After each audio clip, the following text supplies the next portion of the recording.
kita akan membahas tentang metode deskriptif ya, dibaca ya. Nah, baru kalian teh baca.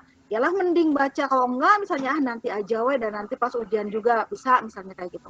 Dari sekarang aja dicari-cari nih metode kuantitatif, metode kualitatif, biar nggak ada apa sih namanya lag informasi, biar oh iya langsung pas sama ibu teh dijelasin ibu masalah, nah bisa kayak gitu juga kan nantinya ke ibu tuh kan ya, bisa mengcounter.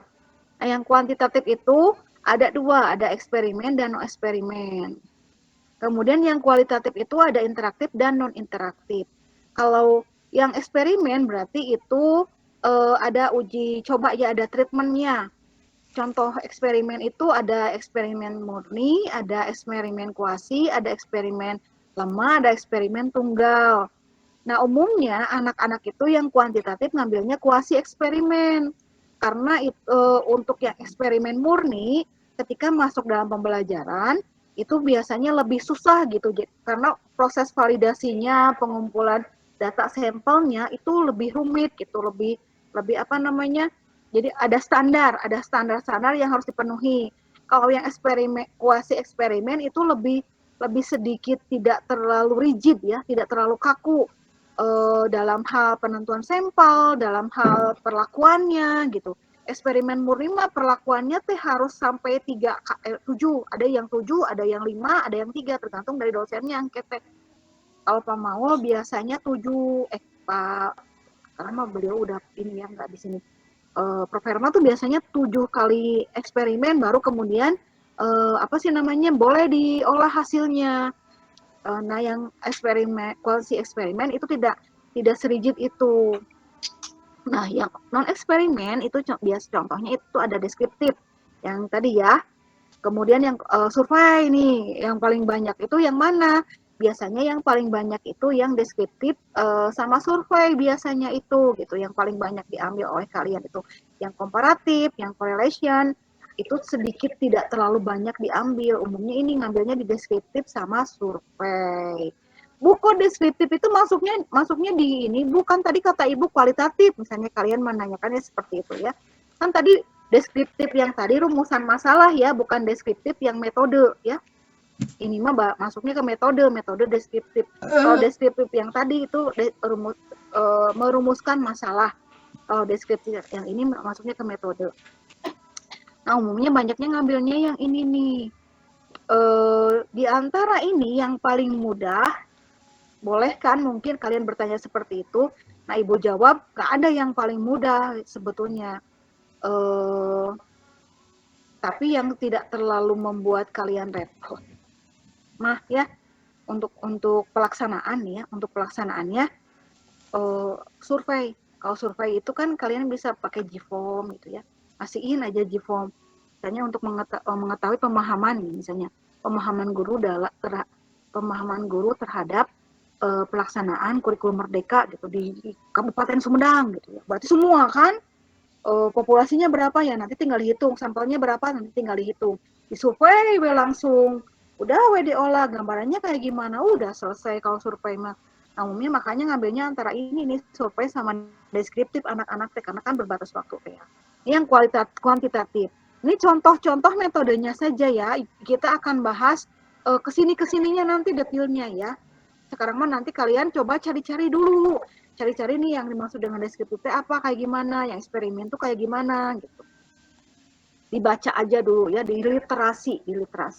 Kualitatif itu ada etnografis, ada histori, ada fenomenologis, ada studi kasus, ada teori dasar, ada studi kritis. Kemudian yang non interaktif ada analisis konsep, ada analisis kebijakan, ada analisis histori. Bedanya apa gitu ya? Bedanya gini. Kalau yang non interaktif itu berarti kalian hanya mengkaji dokumen saja gitu.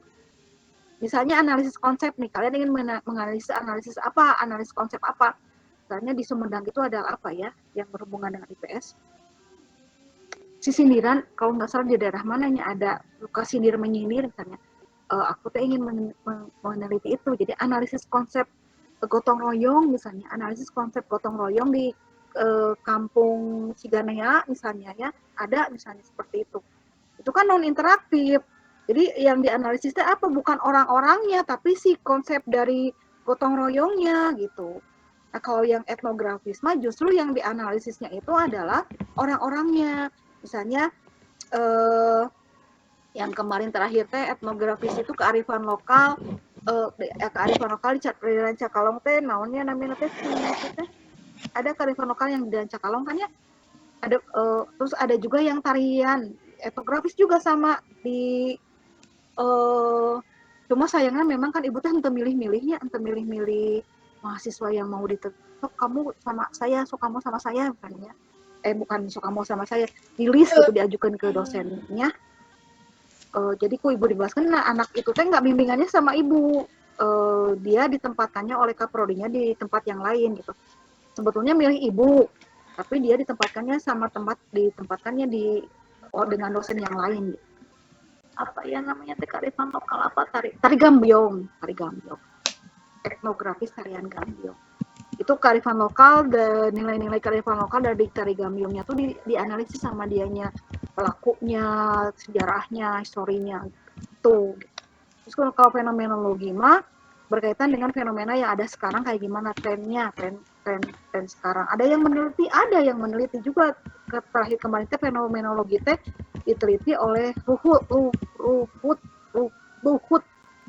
yang meneliti tentang fenomenologi fenomenologi pembelajaran daring. Karena kebetulan kan kemarin itu pandemi ya. Studi kasus banyak yang studi kasus. Ada Teh Asri, Sulastri, ada udah banyak lah studi kasus mah untuk yang IPS ya.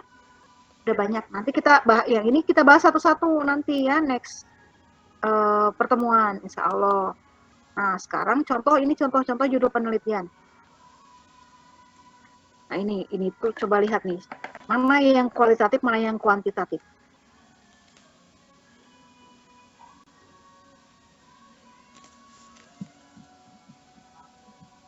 Yang ibu sebut namanya kira-kira ini nomor 1 ya.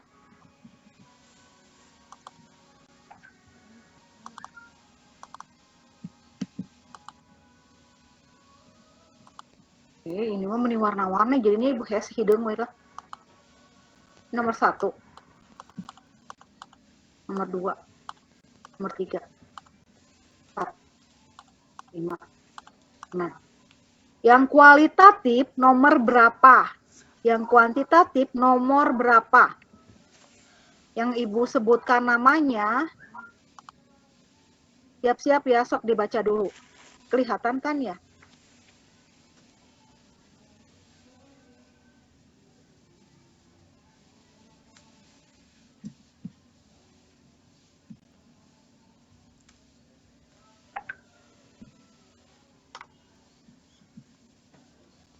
Udah bisa kelihatan?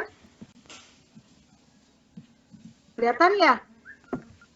Nah, kalian juga bisa merumuskan itu kayak gitu. Kelihatan ini arahnya kemana? Ke kualitatif atau kuantitatif? Ketahuan ya, satu aja ya.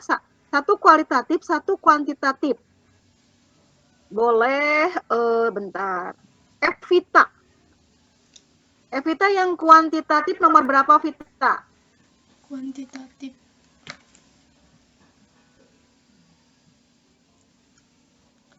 Kemampuan.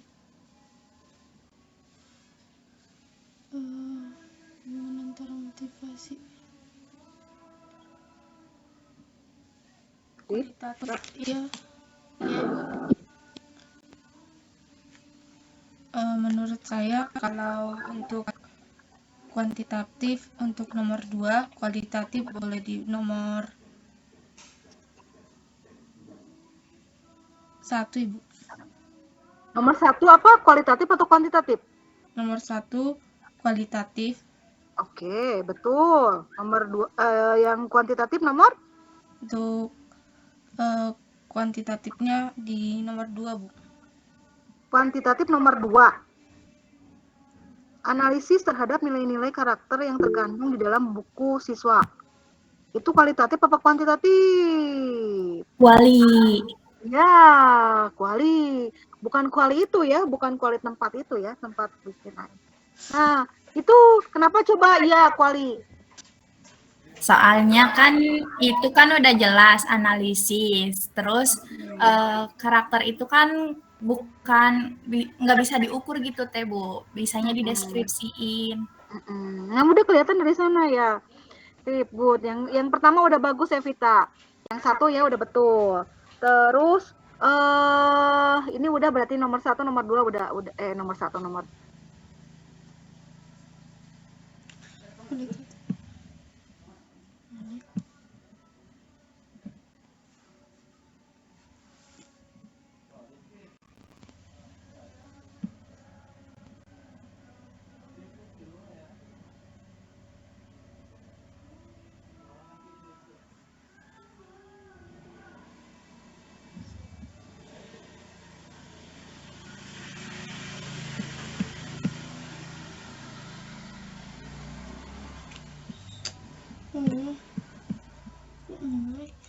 Anjir.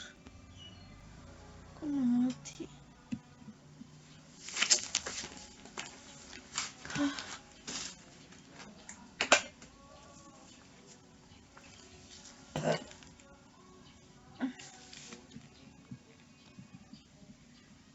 Wifi mati ya? Wifi mati ya? Iya.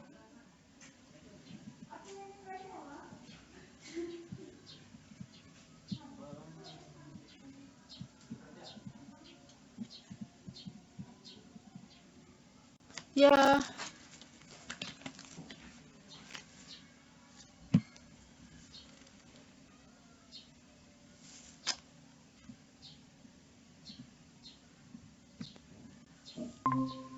malam sih. Boleh. Atau sore sore kalian ngantuk pasti dah bilangnya. Gue ngantuk sore mah.